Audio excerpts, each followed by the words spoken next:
ataupun kita kata setiap pengembaraan mesti mempunyai matlamat-matlamat yang paling besar. Maka sebab itu ulama mengatakan kepada kita bahawa perjalanan hidup ini adalah satu pengembaraan. Jadi kita nak isi apa dalam perjalanan hidup kita ini? Jadi kalau kita anggap, kata bijak pandai mengatakan apa? Perjalanan itu mampu, mampu menghilangkan kesedihan. Perjalanan mampu menghilangkan kesedihan. Ini satu nikmat besar yang Allah sediakan. Maka berjalanlah. Maka berjalan maksudnya apa? Pergilah keluar daripada rumah, keluar dari kampung, keluar dari negeri, keluar dari daerah, keluar daripada kawasan biasa, supaya kita dapat merasa satu suasana hadiah yang Allah sudah sediakan untuk kita melakukan perjalanan dan memungut hasil-hasil yang sangat baik yang Allah sudah sediakan. Maka hari ini kita nak bercakap bagaimana menghargai perjalanan. Apa perjalanan yang paling diterima Allah, atau kita kata apa perjalanan yang paling mahal di mata Allah. Ramai orang suka jalan-jalan hujung minggu, cuti sebagainya. Maka kita sebenarnya perjalanan itu adalah perjalanan ibadah ataupun perjalanan santai-santai tanpa makna. Kita kata kami nak jalan-jalan untuk makan, kami nak jalan-jalan untuk pergi tengok apa saja. Maka kita nak bangun balik bagaimana kita nak jadikan setiap perjalanan kita itu mendekatkan kita kepada Allah. Bagaimana kita nak merasakan perjalanan itu menambah pengetahuan kepada saya. Bagaimana perjalanan itu membangun emosi saya yang renyuk-renyuk ini, yang menderita sedih pilu ini, hingga jadi bahagia dan ceria. Maka perjalanan, setiap perjalanan yang anda buat, tidak kira perjalanannya jauh, perjalanannya dekat, perjalanannya mahal, perjalanannya murah. Kalau kita yang duit sikit, kita buatlah perjalanan murah. Mungkin kalau masa sekolah dulu, jalanannya pakai basikal. Tapi sekarang dia dah macam-macam. Anak sekolah je dah pakai motor macam orang yang dah bekerja contohnya. Maka setiap perjalanan, ingat perjalanan maknanya sama ada perjalanan dalam bentuk fizikal ataupun perjalanan dalam bentuk emosi ataupun dalam bentuk mental. Kalau kita tengok buka buka TV, kita carilah buku apa benda cerita yang pasal dunia tu, pasal animal ke, pasal apa benda lah. Itu kita mengembara pakai otak kita. Okay? Kita mengembara pakai otak kita, mengembara pakai emosi kita yang tidak kurang besar sumbangannya kepada kehidupan. Sebab itu kita channel-channel yang berbentuk dokumentari, channel-channel yang bentuk mengisahkan kehidupan, channel-channel yang mengisahkan tentang binatang, tentang perkembangan, tentang pekerjaan, tentang macam-macam. Sebab itu kita kata dokumentari yang disediakan oleh pihak media biasanya membantu kita untuk melihat pengetahuan-pengetahuan yang tidak mampu kita capai secara peribadi. Katalah kalau kisah-kisah orang nak manjat gunung misalnya, kita tidak pernah terlibat dalam manjat gunung. Tapi dengan melihat dokumentari yang mengkisahkan bagaimana perjalanan seorang pendaki gunung, bagaimana perjalanan seorang pencari binatang, bagaimana perjalanan seorang tangkap semua binatang-binatang, buaya lah, apalah. Kami tak ingat dah nama programnya. Yang mana banyak sangat membantu. Sebab itu sekali lagi, kebanyakan dokumentari yang disiarkan oleh media sangat banyak membantu kita untuk menambah pengetahuan dari segi knowledge-nya, dari segi ilmunya, tetapi juga membawa kita kepada mendidik hati, mendidik akhlak. Sebab itu kalau melihat binatang-binatang, animal world katanya, ya Allah, macam-macam perasaan ada. Ada binatang paling kecil, ada binatang paling besar, ada binatang yang kena makan, ada binatang yang memakan, ada yang ganas, ada yang tak ganas. Okay? Maka kita dapat melihat bagaimana hebatnya anugerah Allah, bagaimana Allah menciptakan binatang dari sekecil-kecil, sekecil nyamuk, sekecil semut, sekecil cacing tak kecil. Maka kita kata sekecil kuman, sekecil virus yang hari ini kita setengah mati untuk buat SOP kerana tak nak mengelakkan daripada binatang yang Allah ciptakan tapi yang kita tak nampak tapi Allah nampak, yang walaupun tak nampak bahayanya satu dunia. Ini merupakan satu nikmat. Kalau kita kata kenapa ada PKP ni buat saya rasa begitu, rasa begini. Kalau ada orang katakan saya jadi stres, saya jadi depression, saya jadi anxiety, saya jadi macam-macam yang tak cantik.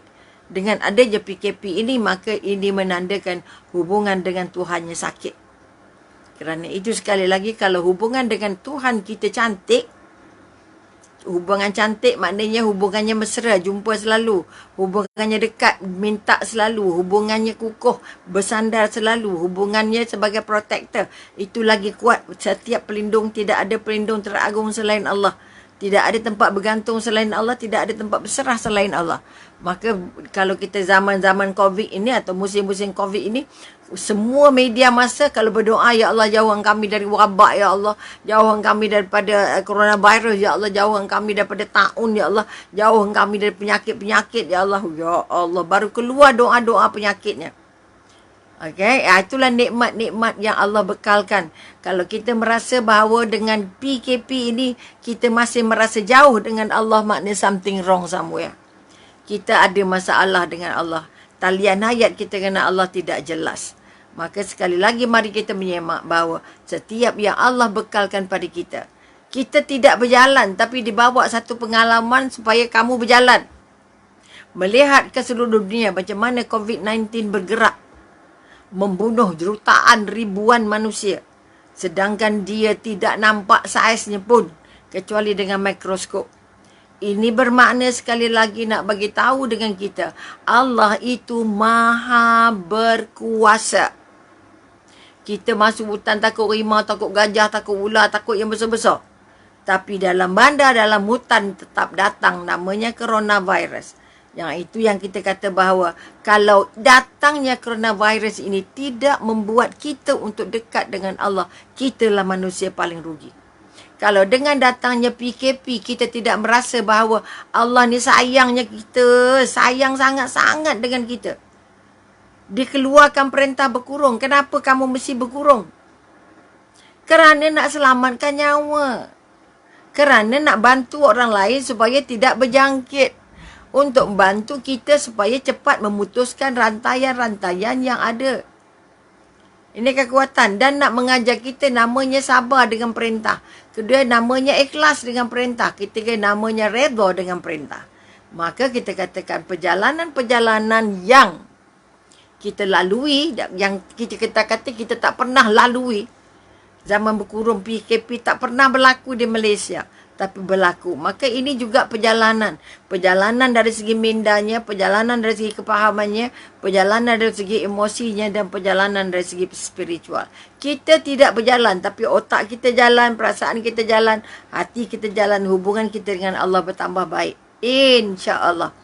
Sebab itu sekali lagi jangan ada dalam minda kita. Tak ada kuman ini, tak ada vaksinnya. Tak. Vaksin terbesarnya ada Allah. Sebab kuman itu datangnya dari Allah. Siapa yang sembuhkan dia? Tidak lain dan tidak bukan adalah Allah. Tapi kita harus berusaha. Maka merasakan kehebatan dan keagungan kuasa Allah ini merupakan satu kesempatan yang tidak mungkin ada lagi selepas ini. Sama juga pengalaman Umi mengalami banjir besar.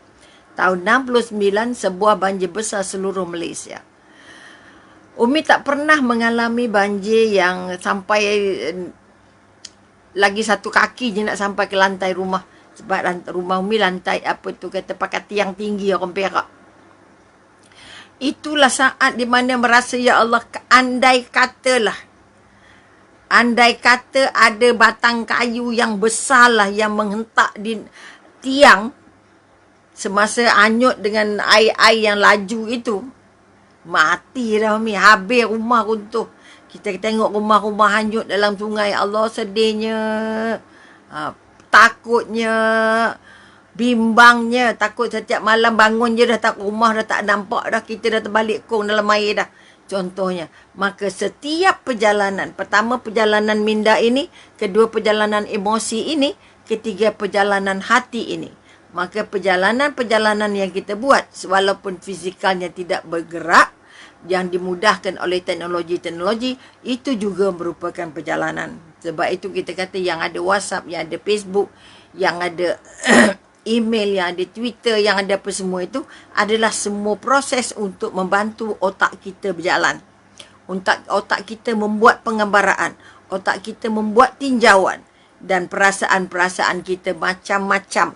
Tengok orang meninggal begini, orang aksiden begini, orang bercerai begini, orang kena bunuh begini, orang kena tikam begini, orang jatuh begini, orang bercerai begini. Ini semua adalah rencah-rencah perjalanan. Namun begitu, kalau kita tidak melihat di celah-celah perjalanan itu, Allah menyelipkan nikmat-nikmat teragung. Sebab itu kita kata kehidupan ini satu perjalanan. Perkahwinan ini satu perjalanan. Apa kita kata, satu pengembaraan. Sebab itu ada yang kata perkahwinan ini satu perjudian. Oh, jangan. Kehidupan ini satu perjudian, maka ada yang menang dan ada yang kalah. Ini yang kita katakan prinsip-prinsip salah. Kalau kita kata perjalanan, maknanya kita tidak dibimbing oleh yang lain sekecuali dibimbing Allah. Kita tidak akan dibagi nikmat selain nikmat dari Allah. Maka bangun balik kekuatan. Bukan semestinya pergi merayau setiap kawasan itu saja yang namanya perjalanan. Tak. Kalau dulu betul. Sebab tak ada yang nak bawa akan situasi itu ke kita. Kata cerita di Australia, cerita di Amerika, cerita di Thailand, cerita di mana-mana. Datang pada kita tanpa kita perlu pergi ke Thailand. Tanpa kita perlu pergi ke China. Huan kita sebut macam-macam. Macam kenal sangat. Tapi sebenarnya kita sudah dibawakan. Perjalanan bandar tu sudah datang kepada kita melalui media-media.